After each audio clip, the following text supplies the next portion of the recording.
Thank you very much for attending this session. This is a lunch and learn session on measuring and managing sustainability performance, but with a specific focus on social value. We've got an hour for today's session, so we'll be running till 1 p.m. I'm Charles Nord. I'm head of product at Action Sustainability. I run a software application called the Sustainability Tool, which helps our clients to collect data from across their business and use that to track their impacts, and more importantly, use it to manage their sustainability performance. So today we'll be going through social value and how to measure it and manage it. So there we go. The objectives are to understand what is social value, so everyone's got sort of a common footing on that, and then some sort of basic a basic overview, I guess, or a key methodology in terms of how to manage it and measure it. So we'll start off with what is social value, so give a bit of background as to what that is, and then look at a management and strategy piece, and then finalize with how do we actually measure social value. Yes, we will be sharing the slides at the end of the session. I saw there was a question. So one person's already used it, but you can access on Zoom. You've got a question and answer panel. So feel free to drop any questions you may have in that, and I'll be able to pick those up. We'll share a link at the end for you to share your feedback. I think it pops up automatically. So you can provide feedback on the session. Please do so. It's really important for us so that we know how we can improve the training that we're providing through the Supply Chain Sustainability School.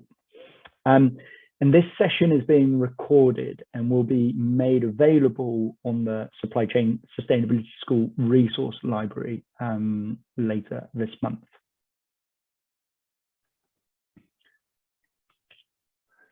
So to jump straight in, what is social value? So essentially, social value is not a new concept. Companies have been talking about it, certainly in the construction space, and generating it for many years. And historically, procurement teams have been using social value as a concept by asking for community benefits in their tenders, right? So they've been asking organizations tendering what community benefits they might provide. However, in 2012, there was the introduction in the UK of the Public Services or Social Value Act, as it's more commonly known, that essentially developed the concept, I guess, more specifically of social value, and it helped to increase the profile of the terminology of social value. So the Social Value Act, what it actually does is it requires public bodies to consider how the services they commission and procure might improve the social, the economic, and the environmental well-being of the area related to them, right, of their stakeholders, essentially. So you can see on this slide here that I'm sharing. So I'm just going to pause there because I see there's a lot of chat. So I just want to make sure that people can hear me. There's no problem with that. Oh, a little quiet. Is just making sure. Okay, if someone could tell me if this is better, I'm trying to raise my voice and trying to speak louder. If not, I will change the headset that I'm using. That is better. Okay, I'll try and speak louder throughout. Please remind me if I'm speaking softly, and then I'll try and amend that. So apologies for that. I'll probably have my partner. I'm working from home today. I'll probably have my partner coming in and telling me to be quiet in a second. So just to pick back up, the Social Value Act requires public bodies to consider how what they procure or commission has an impact or might be able to improve the environment, society at large, and the economic well-being of their stakeholders. So that's what's represented on this slide here. You're probably all familiar with the three sort of pillars of sustainability, right? Or the triple bottom line, as sometimes it's called. So people, profit, and planet, essentially, or social, environmental, and economic impacts. But essentially, social value, don't get mistaken by the name. It's not just about that circle on the bottom left-hand side. It's about the three of those pillars and how they interact with generating improvements for society, the environment, and people as well. So here, provided sort of examples of what organizations might be doing to demonstrate that they're providing social value in each of these areas. So for the social, it could be we're giving charitable donations. For the environmental and social overlap there, it would be sort of around air quality and noise and disruption, right? So as we reduce that, obviously we're improving the environment, and we are also improving the society and our stakeholders, and so on and so forth. There's a few examples. I'll be sharing these slides, so you'll be able to look into these later. But essentially, just to summarize, the Public Services Act, it is designed so that public spending leverages value in all of these three pillars of sustainability or sustainable development. So I've given you sort of the point of view from essentially from government, right? But there are definitions as well, sort of precise definitions of social value. So providing one from Social Enterprise UK, that's often sort of quoted, and that states that essentially it's almost a question, that one, which is, if £1 is spent on the delivery of services, can that same £1 be used to also produce a wider benefit to the community? So in other words, how can we best plan and do or act to maximize our impacts? Another one is that I've provided there is some from Social Value UK. They state that social value is the quantification of the relative importance that people put on changes they experience in their lives. So here you see it's not just about the impact that you have, but it's about the result of that said impact to people, right?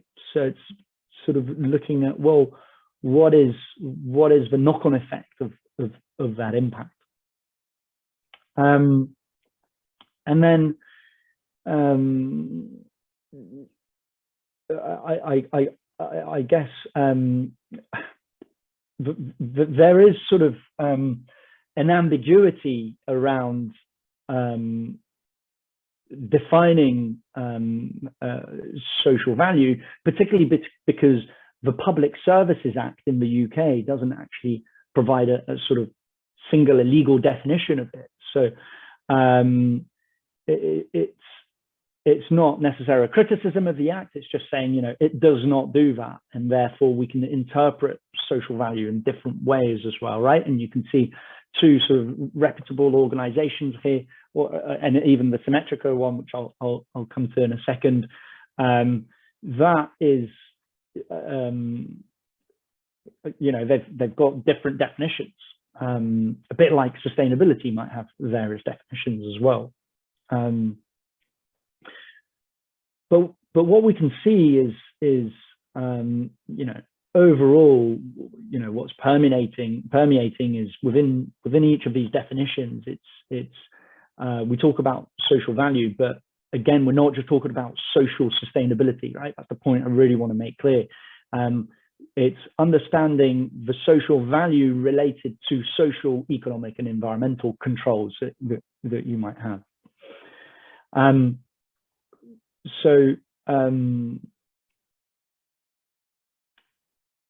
I think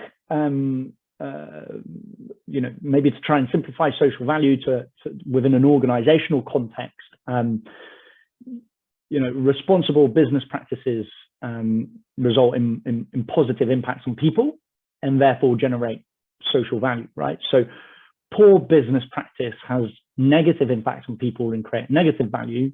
So essentially, to optimize positive impacts, that's what, to maximize social value, you need to optimize positive impacts and manage or mitigate negative impacts, right? So you need to be able to demonstrate how we minimizing our negative impacts and how we maximizing our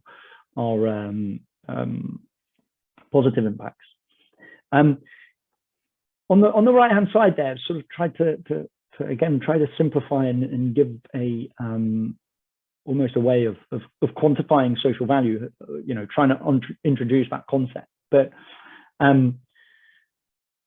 social value is for us, at least from Action Sustainability or the Supply Chain School's perspective, it's a combination of the impacts, right? So the effects that you have to people and communities throughout your operations as a business, and then the value associated with that impact. So how much of an effect, both positive and negative, is caused, right? That generates social value. And then you'll note on the right hand side there that I've put in brackets under value, some of which are monetizable, right? So I'm sure many of you will be familiar with the concept of monetizing social value, right? So it's understanding, being able to measure in monetary terms the social value we're generating. Okay, so we provide we have impact and we generate value, and can we monetize that? And there are some frameworks that would help you to do that, that essentially tell you that give you value. Standard values, standard proxies, we call them, where you can say, for every pound spent on an apprentice, there's X amount of pounds generated in social value. Okay, there are many frameworks that are available. There's no single framework that is sort of mandated by the UK government. So you're sort of invited to explore those yourselves, and identify which ones are more suitable or relevant to your organization. Now, with the Public Services Act, we said how that relates to sort of all three pillars of sustainability. However, in September 2020, so last year, the government released a public procurement procurement policy notice. Sorry, I'm stumbling on my words.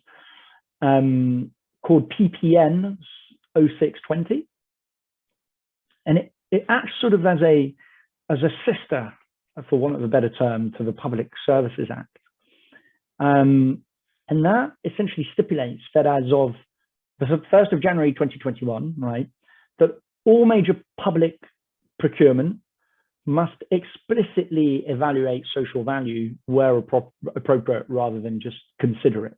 So the Social Value Act was you need to consider it. Now it's you must explicitly evaluate social value. So for anyone here today that works on tenders for public sector work, then this is key.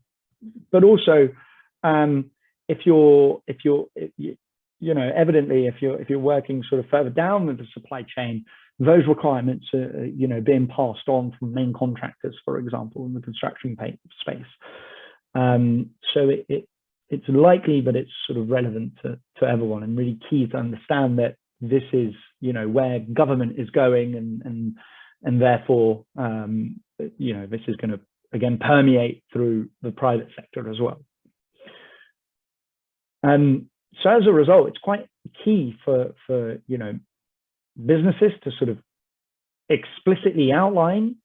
That's what I would recommend, that you explicitly outline your understanding of and approach to delivering social value through all the work that you do, and therefore what value or how you intend to generate value, right? What's your strategy behind this? And we'll sort of talk a little bit more about this later on.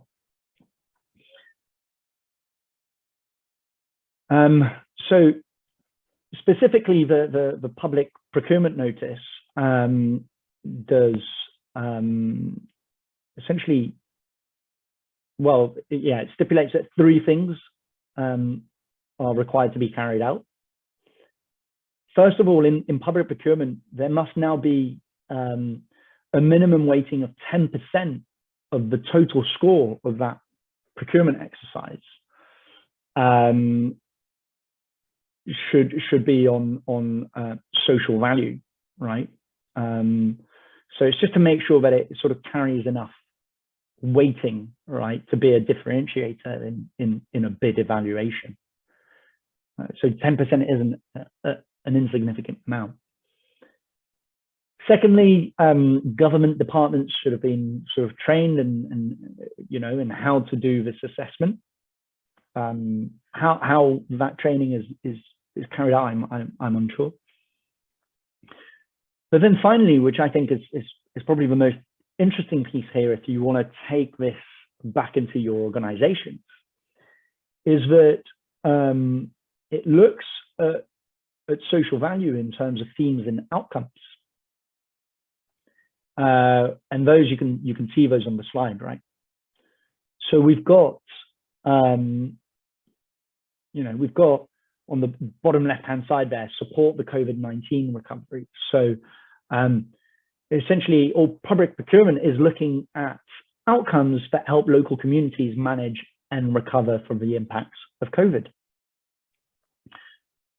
Second, we have right at the bottom there, tackling economic inequality. So it's just outcomes, that include creating new businesses or jobs or generating new skills.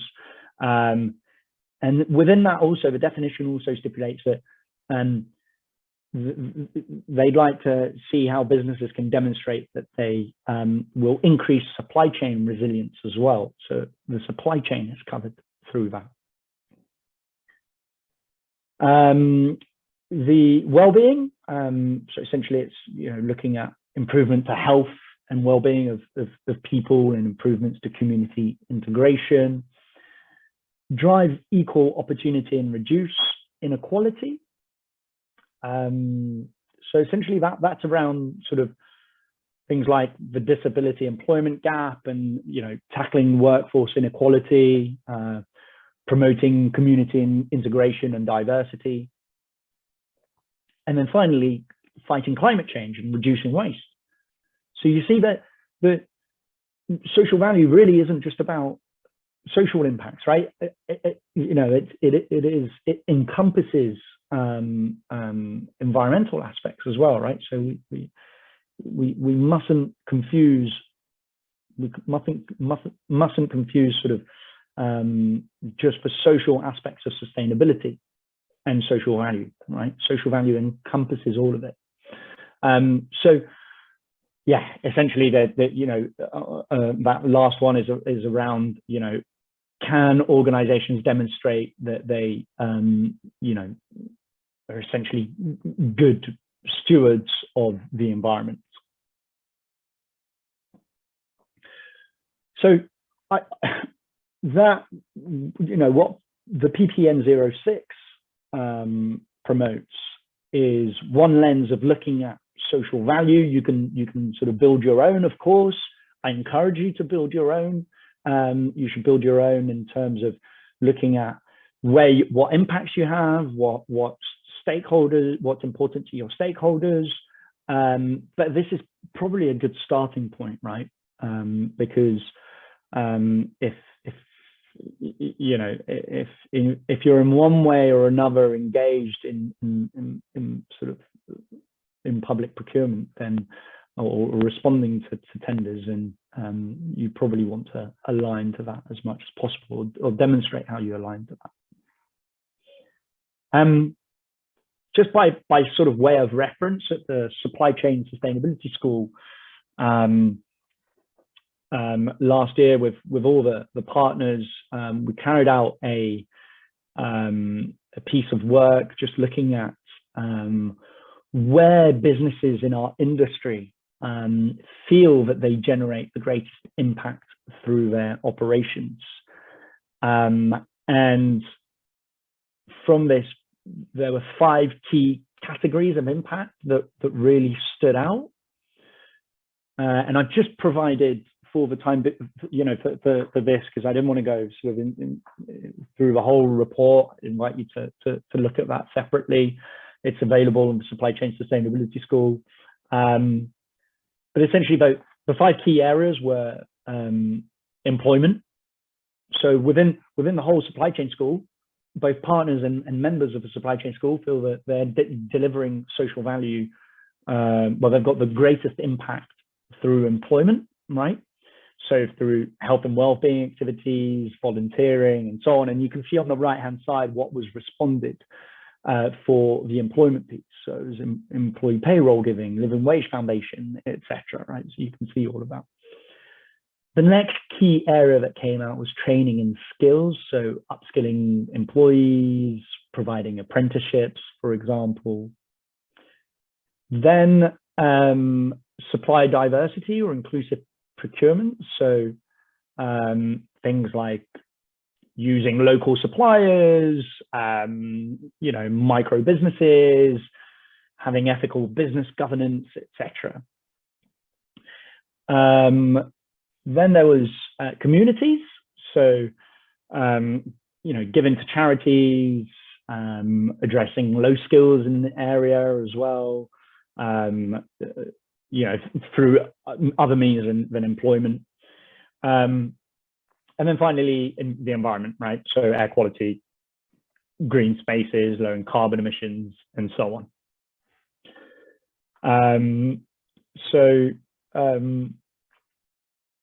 Yeah, those are really the key sort of themes that came out of how businesses in our industry feel that they can generate social value. And that, if you look at that report, you can get examples of what actual activities businesses feel they do that then generate social value. So it can give you sort of an example of what you might want to do as well, right? And see if it's aligned with what everyone else is doing.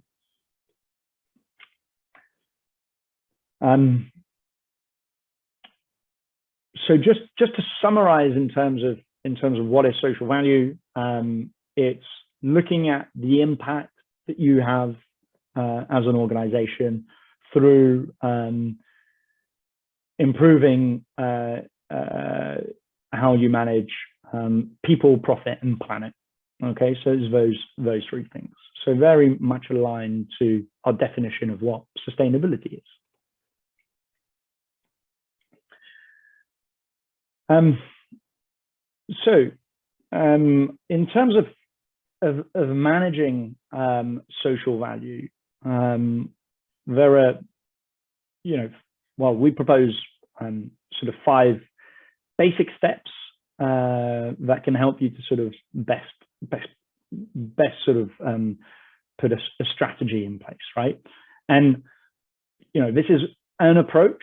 There's no sort of best practice, or there's no sort of standardized approach that you have to follow, right? This is an approach. So please do what suits you best. But this is what we generally do with our clients when we're implementing sort of social value measurement and management policies or processes.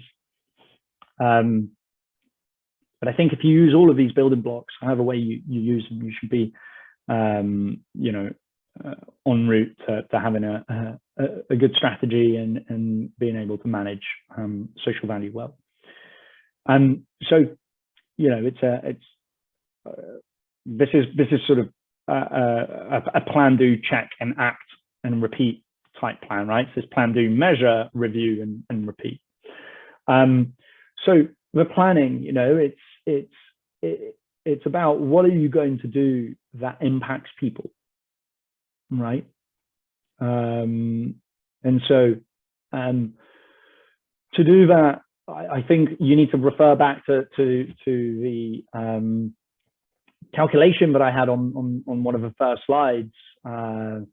Just sort of really going, well, what's the impact, right? To do that, I think you first sort of need to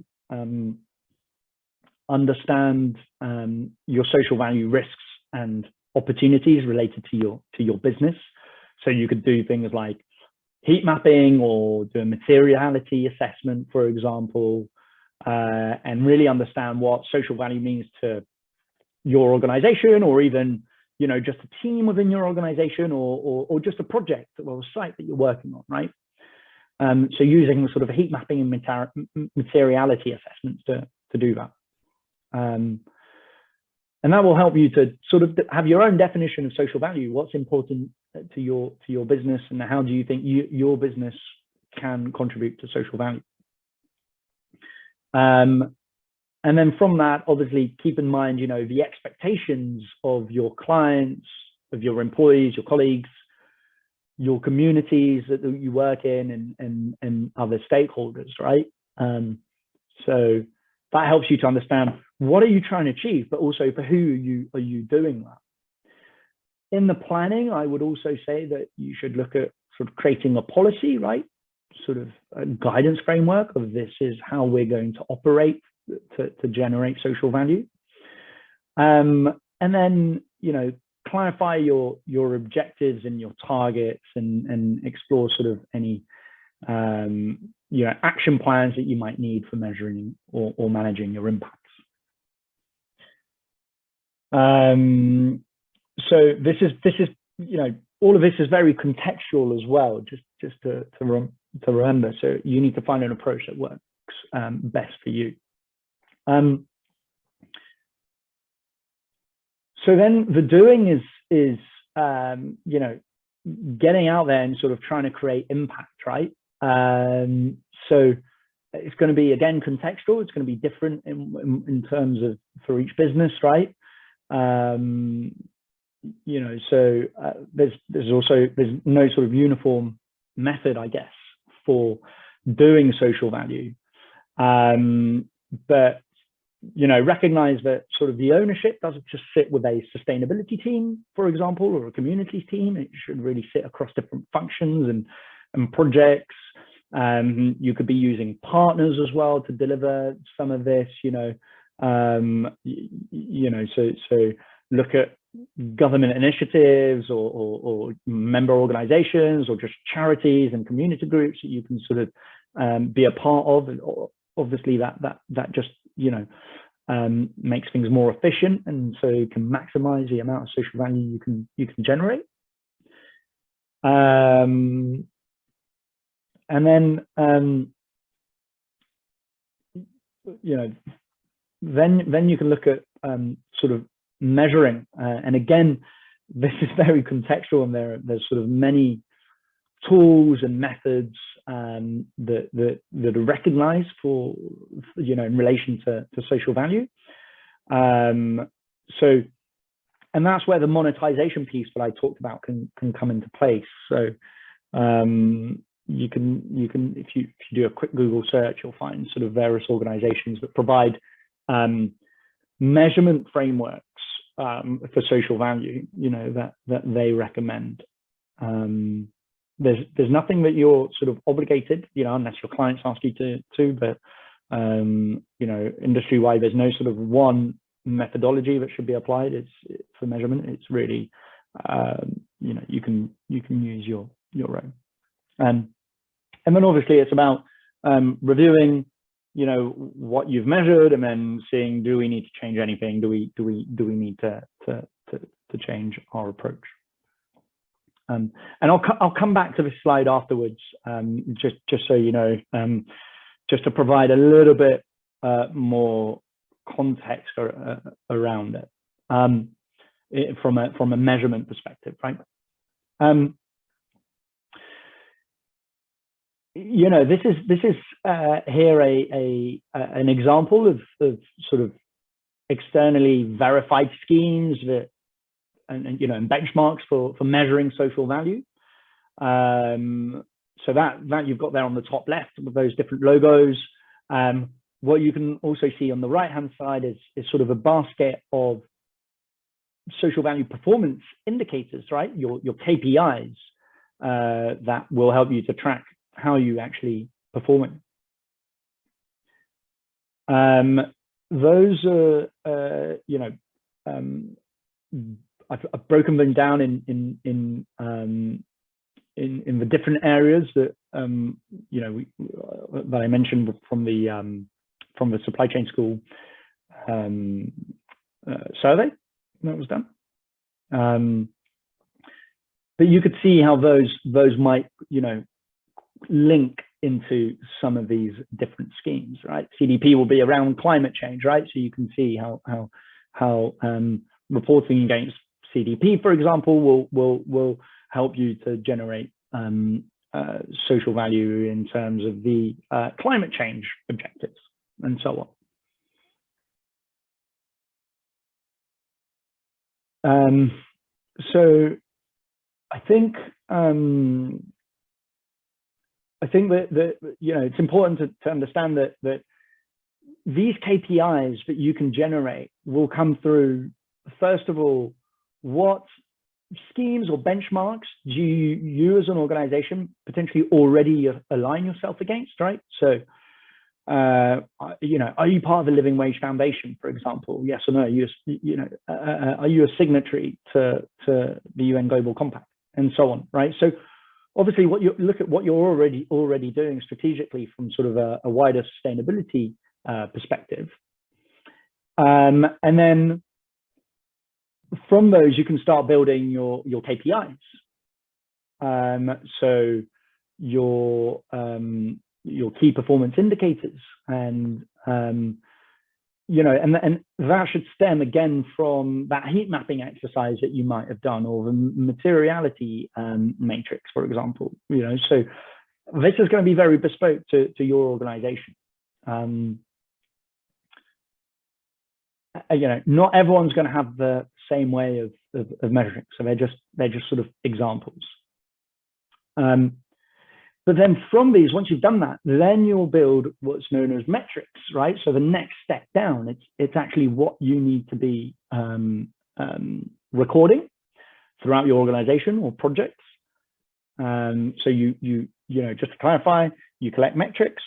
You are then able to calculate these indicators that then inform you how you're doing against these frameworks and how you're doing against your wider strategy. Just going to pause there and just take time to read a quick question that's come in.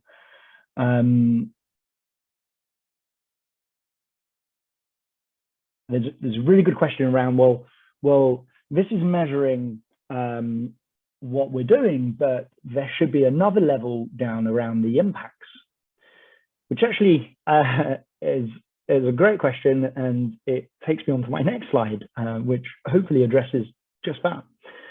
So when we want to sort of interrogate how we measure social value, we want to sort of outline actually trying to measure. And so think back to the calculation, you know, that I put on the bottom right hand side there. You want to measure our social impacts, right? That's the objectives. And as I said, to do that, you need to establish a list of metrics, right? Those are the measurement values that you are collecting, right? The data points that you're collecting. But then what we're seeing is that there are various levels of that, okay? So there are, you know, 4 components. There's the inputs. Essentially, that's what are you physically doing as an organization, right? So we are, in this example, I've provided 2 examples, which is pounds invested in apprenticeship programs, for example, right? Or number of apprenticeships created, or number of apprentices employed, and so on and so forth, right? So that's tangibly what you're doing as an organization. That's the inputs. That's what we're doing. We're giving money to charity, for example, right? That amount is physically the input. It's what you're doing as an organization. The output of that will be, you know, what directly happens as a result of that. So from creating 10 apprenticeships, you know, there's 5 apprentices who have successfully completed an accredited program, right? That's the direct output of what you've done, right? And it's very sort of tangible. And then you can have a look at, you know, what is the outcome of that? So essentially, that's looking at the wider effects of those inputs and outputs, right? So you know, as a result of 5 apprentices completing their apprenticeships, 3 of them, you know, are now saying that they've got, you know, they've now reported that they've got higher confidence in themselves, for example, right? So that's a model whereby you're then looking at, well, what's the knock-on effect of what we've done, right? So we've hired 10, we've made 10 apprenticeships available. We've had 5 that are completed. That's the output. And as a result of that, the outcome is that 3 of those apprentices feel that they're really confident, you know, and that they could go out and have a better qualified job than before, for example. So then finally, what ties all of this is the impacts, right? So essentially, that's what's the change that we've created, you know, probably sort of more from a long-term perspective, right? And essentially, we've changed sort of the educational and career paths of young people.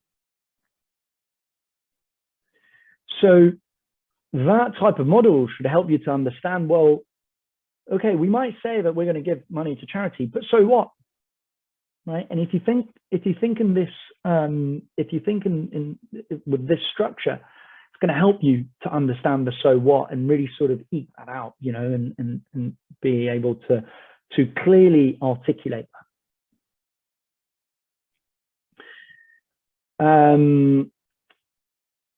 So there we go. I think, you know, there are other, there's a lot of complexity that comes around this as well that you know you should consider. First of all is, well, I'm claiming some of these outcomes, right? I'm claiming that these apprentices, for example, feel that they are more ready to you know, they're better equipped to apply for a job now. But the reality might be, well, part of that is because of their education that they've had before, and, you know, other things. So you've got to think about, well, you know, it is hard to measure, but you've got to think, you've got to recognize that it's not just all because of what you're doing. There are other factors that contribute to some of these outcomes as well. So just be wary of that, right? Just make sure that you're not sort of claiming things, well, you know, and then someone can turn around, a client can turn around and say, hold on, you claim that you're doing all these things, but that would have happened anyway, right? So just something to bear in mind, particularly when you're sort of responding to tenders and, you know, you're publicly sort of reporting in terms of what social value you might have generated. Just make sure that you account or recognize that there might be other factors at play that are contributing to this as well, but, you know, this is what we're doing. So, I'm just trying to change slide. Yes, I'm just coming back to finish off that sort of measurement framework. And you've got the plan, do, measure, review, and repeat model there. And just to really clarify, the do, I've put the inputs under the do there. So that means the doing is the inputs that you're doing, that you're generating, and then the measuring, you know, you're measuring the outputs and the outcomes, right? That's what you should be doing. So if you've clearly defined what your inputs would be, what your outputs and outcomes may be, or at least what you're trying to keep a track of, then this is almost how you at what stages you should be sort of recording that type of information. So yeah, you can then look back and think of, well, what have we done, and what is sort of the resultant benefit of that from a social value perspective. So there we go. I'll stop there and see if there are any questions. This is, you know, obviously a high level introduction to social value. We've got other sessions and resources that are available on the Supply Chain Sustainability School, where you can start going more in depth into some of the specificities of these. But hopefully this gives you a good idea of what is social value and what's a high level framework for being able to measure and manage your social value impacts. So I'm happy to answer any questions, come back on slides, and we will share the slides that I used today afterwards. So I'll be sending those over. And I'm just showing my contact details here for anyone who wants to get in touch and ask any questions. Thank you.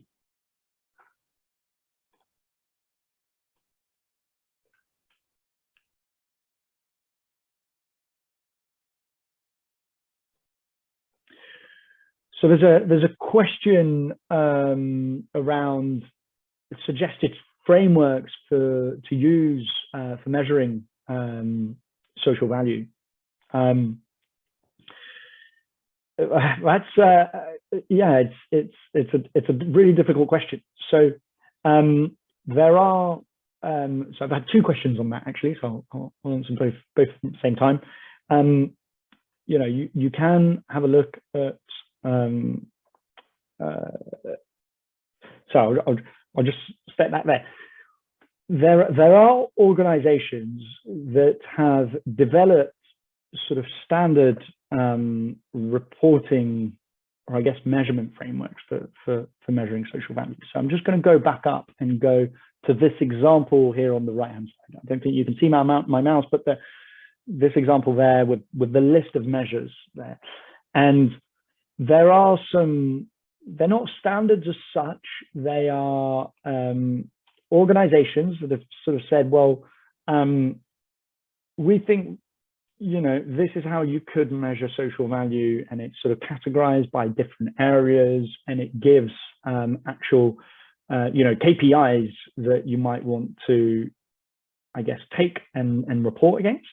And then for those same KPIs, for some of them, they will also provide a monetization proxy.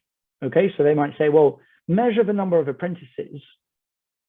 And then, by the way, for each apprentice, that's going to generate I'm making up a number here because there are various frameworks and various values, but it's going to generate £15,000 a year of social value, right? And you can claim that.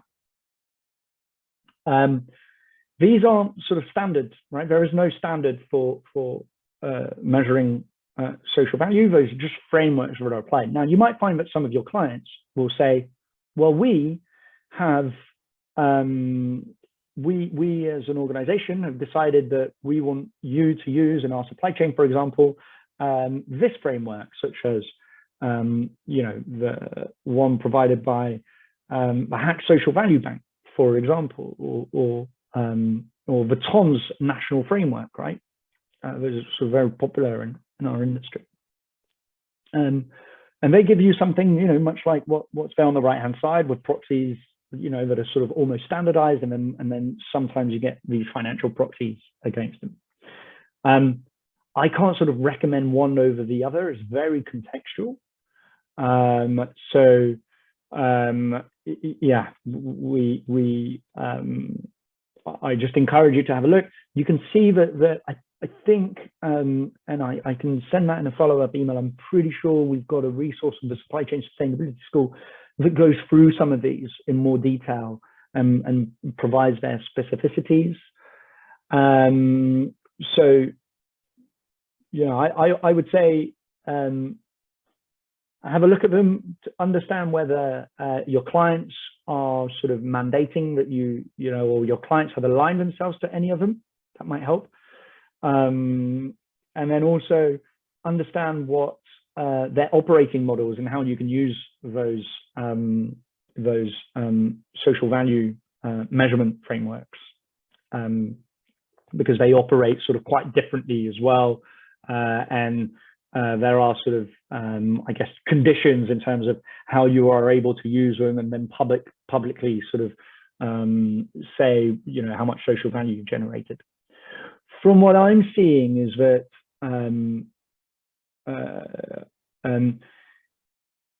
there isn't, you don't necessarily have to monetize social value, right? So I'm yet to see sort of requirements where you, you know, an organization says, well, all our procurement, we will assess monetize social value, right? Sometimes it's sort of recommended in tenders. It says, if possible, please tell us how much you would generate, how much social value you would generate in monetized terms. But often you're given the option to say, just to sort of give, you know, qualitative and quantitative responses that aren't necessarily sort of don't provide monetized values, if that makes sense. So don't feel like you necessarily have to monetize some of these. Do we see government further enhancing or incentivizing social value over the next few years? Well, I think if we look at what's been done with a PPN 0620, that is a commitment from government to social value. What I find interesting is that it's not, social value hasn't been defined by them, and it is very broad. It does feel like social value is another term for sustainability if we look from the government perspective. And so it's really saying, well, you know, it's social value is about how do we measure the impact that we have on you know, the sustainability impact that we have. I think that's sort of where it's going, and it's becoming one of the same from a government perspective. What they intend to do, I don't know, but if we look at what's been done so far, it's quite clear that the PPN 06 is a step in a direction whereby we're saying, well, in procurement, in public procurement, you know, sustainability or social value is very important, and 10% of a tender needs to be evaluated on social value impact. So I don't see if you know, that diminishing.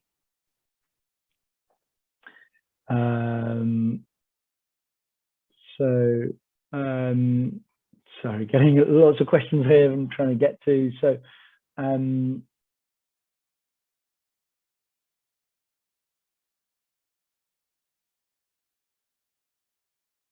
So there's a question around including social value on a framework contract that's got defined evaluation criteria and weightings.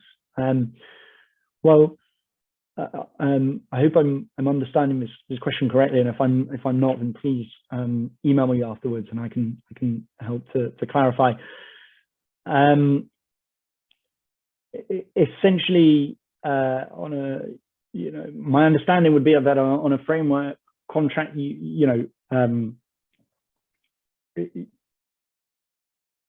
obviously when you're bidding for that, you should at least in the tender documentation have clarity in terms of what it is that you're that you'll be measured against and how. So there should be clarity around, are they using a framework, for example, an official framework or not. When I mean a framework, I mean a social value framework, right? Like the national TOMs, for example. So there should be clarity. If you are bidding, you would be told that they're, if you're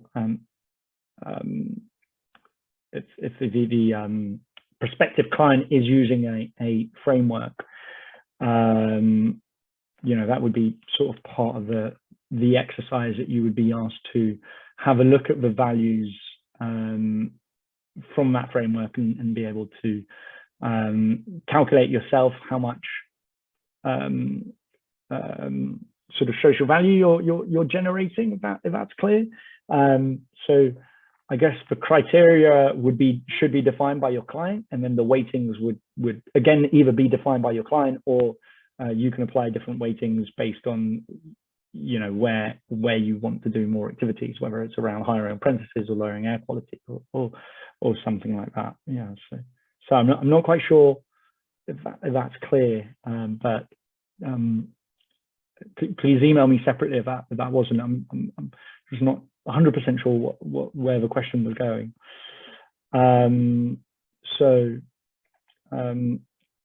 Other questions that we had, sorry, that I'm reading.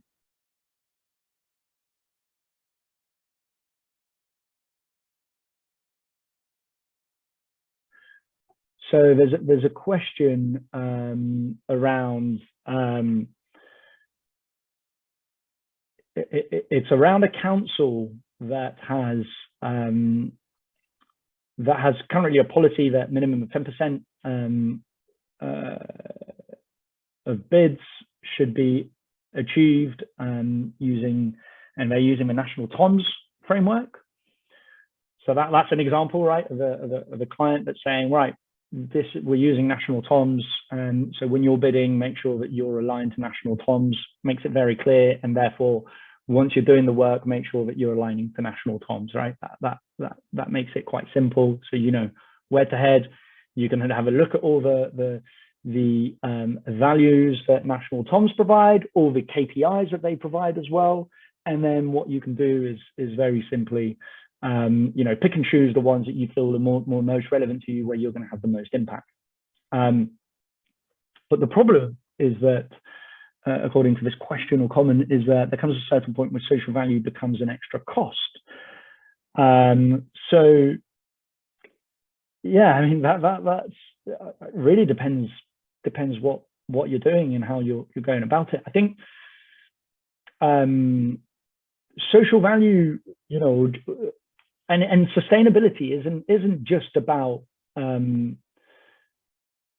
doing more, and I don't know, giving to charity, for example. It isn't just about that. What you can do is and you should be seeking to embed social value within your within your operations. It should be inherent to what you're doing. Now, whether that costs more or not, that's very contextual. But if you think about things like lowering pollution, or increasing air quality, one of the key things around that is just by being more efficient in terms of how your logistics are organized, for example, and that's going to help you to to do that. So yeah, I think, you know, if you should try and find ways of optimizing your impacts, and making sure that they're sort of part and parcel of how you operate. And often you'll find that, and this is just making the case for sustainability overall, but often you'll find that actually operating more sustainably has, you know, lots of financial benefits, and it doesn't become an extra cost. It becomes you know, just an improvement. Whether that's on the short term, medium term, and long term, or is contextual again. But yeah.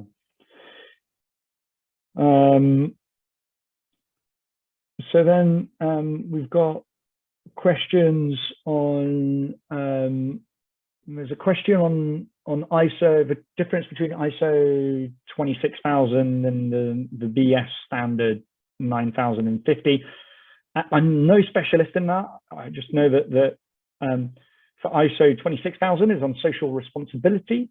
Obviously, that's sort of a global framework. BS 8950 is specifically for social value, and it's UK specific, from my understanding. So that's a difference. One of them is around sort of, you know, your social pillar of sustainability, while the other one's around social value. So there you go. There's been a question around, again, the external benchmarks. I mentioned a couple. What we can do is in the follow-up email is send you to some resources where you'll find additional benchmarks for social value.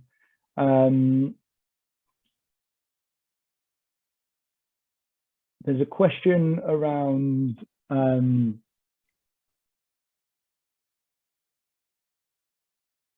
how can we ensure social value commitments made during procurement are met during the contract life? Those of you that some clients don't follow through on and are just following the process. I completely agree. I mean, that's you know, it's not just about the tender process. I know sort of I'm focusing on that a little bit because that's where it's coming up, right? That's sort of quite topical, but this is all about, if we just go back to you know, this model here. In the tender process, you're sort of envisaging what you're going to do. What you should really be doing, and what your client should be holding, you know, should be doing, is holding you to account and say, right, well, you said you're going to do this. Now, make sure you are doing it and measuring it and reporting on it and reviewing that, and so on and so forth, right? So, what I do is I implement these types of programs with clients, and what we do is we get the supply chain to report, let's say on a monthly basis or quarterly basis, information to help to measure, well, are they on track to hitting the social value they said they would generate? Okay, and so we've got a tool that helps to do that, and really that's the best practice. So there we go. And then finally there's a question from a construction company looking to get started off. What templates should you be using? What's best practice? There is no best practice. It's really you know, contextual to your organization, but hopefully, you know, what I presented at the beginning gives you an understanding of, first of all, what the government is saying, right? So that might be a hint as to where you might want to go. You know, and then how you might want to organize this, but then ultimately, so that's what's shown on the right hand side there, you know, sort of key categories of social value that are explicitly mentioned in their latest notice on social value. And then sorry, finally, so I'm just trying to find finally it's around, sorry, I don't have that slide, but it's around you know, understanding what is important to your organization, and understanding, you know, doing that heat mapping exercise and the materiality assessments, and really understanding, well, where can we have the most impact, right? So it's about putting together a strategy at first, not just sort of going, oh, well, we're just going to measure the number of apprentices because we heard that was good to do, right? It's, you know, does that make sense within your organization and your business and the way you operate? So there we go. We've run out of time. I'm sorry. I know there are a few more questions that I haven't been able to address, but please drop me an email if you'd like further information, and we will follow up with these slides and a few of the links that I mentioned throughout this session. So thank you very much, everyone, for attending, for asking some questions. So I hope you found this helpful.